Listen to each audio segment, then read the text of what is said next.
Les autorités suédoises ont annoncé qu'une quatrième fuite a été identifiée en mer Baltique au-dessus des gazoducs Nord Stream. À l'occasion de la journée internationale pour le droit à l'avortement, des manifestations ont eu lieu un peu partout dans le monde pour défendre ce droit. D'importantes inondations et des coupures de courant en Floride, balayées depuis ce mercredi par l'ouragan Ian. Un bateau de migrants a chaviré près de l'archipel des Keys. En Ukraine, le retour des habitants des villes libérées lors de la contre-offensive. Reportage dans ce journal. La Suède a annoncé qu'une quatrième fuite a été identifiée en mer Baltique au-dessus des gazoducs Nord Stream. Jusqu'ici, Stockholm n'avait fait état que d'une fuite côté suédois. Un responsable des gardes-côtes suédois a déclaré au journal scandinave Svenska Dagbladet qu'il y avait bien 2 fuites côté suédois et 2 fuites côté danois. Le responsable n'a pas pu préciser pourquoi le signalement de cette nouvelle fuite n'a eu lieu que tardivement. Selon les médias suédois, cette nouvelle fuite serait située au-dessus du gazoduc Nord Stream 2, mais les autorités suédoises n'ont pas confirmé cette information.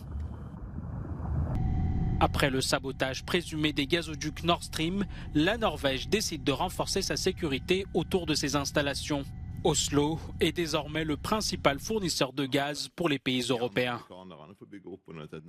L'Europe pourrait remplacer la perte du gaz russe, mais s'il devait y avoir également une baisse du gaz norvégien, l'économie européenne s'effondrerait. Nous aurons un hiver froid et sombre. Objet de tous les soupçons après le sabotage présumé des gazoducs, la Russie a contre-attaqué mercredi en accusant les États-Unis. À la demande de Moscou, le Conseil de sécurité de l'ONU se réunira vendredi à New York. Des milliers de femmes ont défilé mercredi en Italie à l'occasion de la journée internationale pour la défense du droit à l'avortement.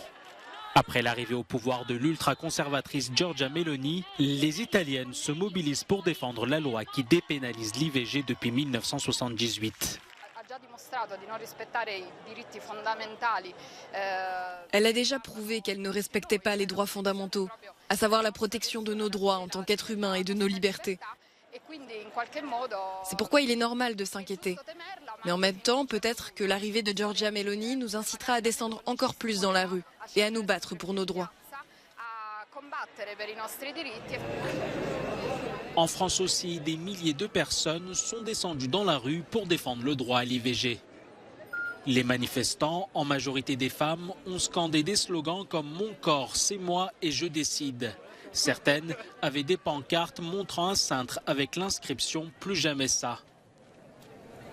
En Hongrie, des milliers de personnes ont manifesté contre un récent décret obligeant les femmes enceintes à être confrontées aux fonctions vitales du fœtus avant d'avorter. Il est désormais obligatoire d'écouter les battements de cœur du fœtus ou de regarder l'échographie. Nous pensons que c'est inhumain et une véritable torture pour une femme.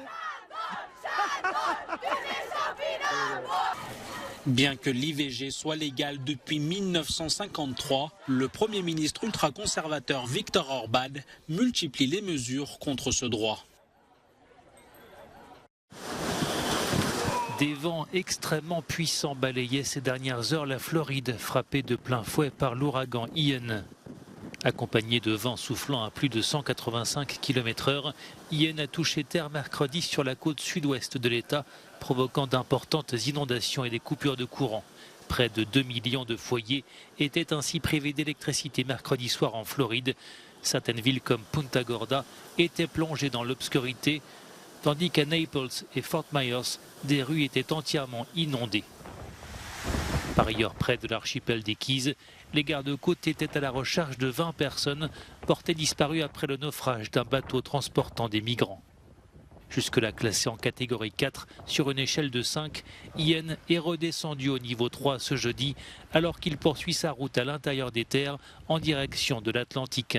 Mais ces vents demeurent particulièrement destructeurs, préviennent les autorités. Les drapeaux russes flottent dans les territoires ukrainiens qui devraient être annexés par Moscou dans les prochains jours. Dans les régions de Donetsk, Lugansk, Kherson et Zaporijjia, les autorités installées par Moscou ont proclamé la victoire du oui au rattachement à la Russie et demandent à Vladimir Poutine de formaliser ses annexions. La Douma, le Parlement russe, doit se réunir lundi pour analyser ces demandes. Puis Vladimir Poutine devrait proclamer, sans surprise, ses annexions. Sur la place rouge de Moscou, les préparatifs vont bon train. Le slogan « Ensemble pour toujours » est déjà imprimé sur des grandes bâches. Une scène avec grand écran a été installée. De son côté, l'Ukraine a promis de continuer le combat sur le champ de bataille. Kiev réclame des nouvelles armes pour chasser les forces russes de son territoire. La principale menace pour le président russe, Vladimir Poutine, après ces référendums, est que si ses forces sont chassées de la ville de Liman, alors les nationalistes qui le soutenaient pourraient se retourner contre lui en estimant qu'il n'est pas capable de protéger des territoires russes, estime cet analyste. C'est pourquoi je pense que Vladimir Poutine ne se précipite pas pour annoncer que ces territoires font partie de la Fédération de Russie.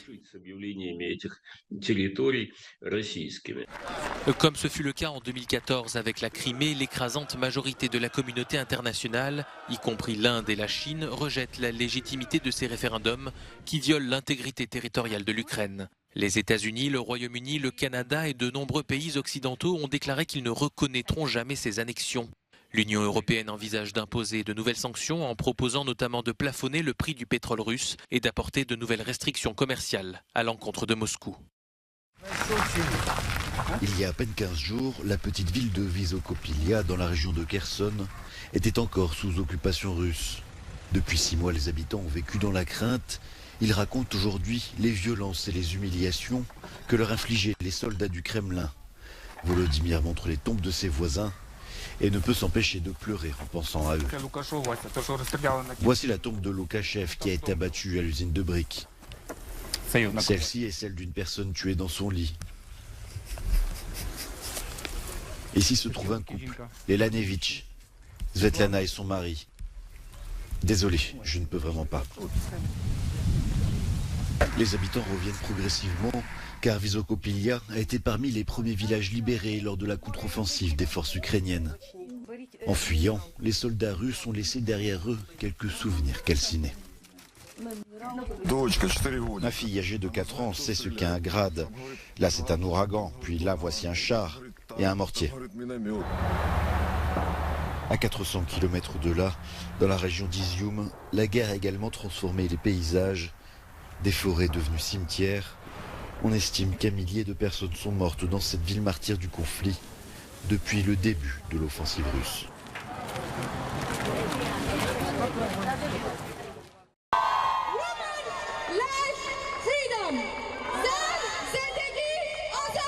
Femme, vie, liberté.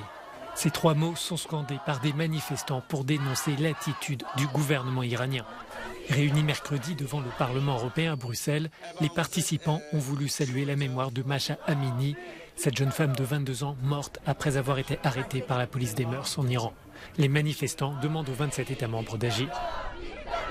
L'Europe, pour moi, doit mettre ses intérêts économiques de côté et doit penser comme tous les êtres humains. Mona Mir-Satari est le visage de ce mouvement à Bruxelles.